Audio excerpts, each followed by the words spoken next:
Part 11 Jaya और खिलौने। Jaya school से घर लौटी। हमेशा की तरह इस बार भी स्कूल से आते ही बिना कुछ खाए पिए अपने खिलौनों से खेलने लगी। तभी उसकी माँ कमरे में आई। माँ, जया डांटते हुए, तुम पहले दूध पी लो तब खेलना। जया, नहीं माँ, मैं अभी दूध नहीं पीऊंगी, बाद में पी लूंगी। माँ, देखो मैं कपड़े साफ करने जा रही हूँ, तुम दूध पी लेना और छोटी पलंग पर सो रही है उसे देखती रहना कि वह गिरे नहीं। जया, ठीक है माँ। जया अपने खिलौनों के साथ खेलने लगी और उनसे बातें करने लगी। गुड़िया, जया आज तुम्हें स्कूल से घर आने में इतनी देर क्यों हो गई? जया, स्कूल की बस रास्ते में खराब हो गई थी इसलिए देर हो गई। गुड़िया, हमारा मन तुम्हारे बिना नहीं लग रहा था। जया, मेरा भी तुम लोगों के साथ खेलने का बहुत मन कर रहा था।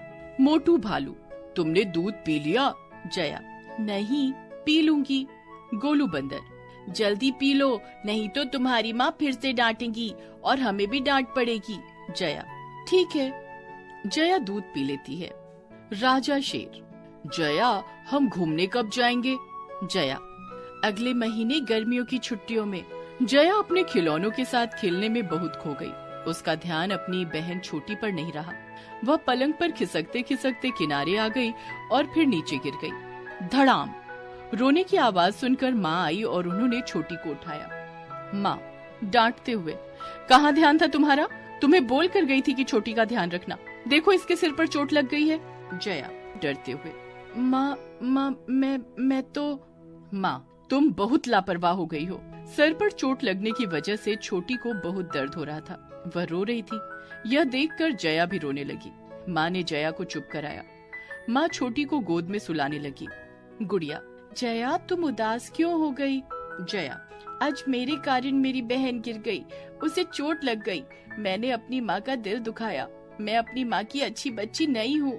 गुड़िया, नहीं जया, तुम बहुत अच्छी हो। बस जब तुम हमारे साथ खेलो तो अपने आसपास का भी ध्यान रखो, अपनी माँ का कहना मानो। जया, हाँ, अब मैं खेलते वक्त अपनी बहन का भी ख्याल रखूंगी और अपने आसपास का भी। स्कूल से आने के बाद पहले कुछ खाऊंगी, दूध पीऊंगी, तब खेलूंगी। मैं अपनी माँ की अच्छी बच्ची बनूंगी। भालू, चलो अब हम फिर से खेलना शुरू करते हैं। जया, नहीं, अभी नहीं, छोटी सो रही है, उसकी तबीयत ठीक नहीं है।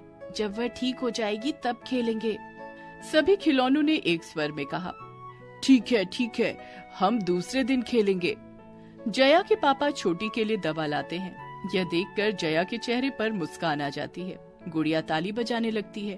जया के पापा जया को पुचकारने लगते हैं। जया को खुश देखकर सभी खिलौने भी खुश हो जाते हैं।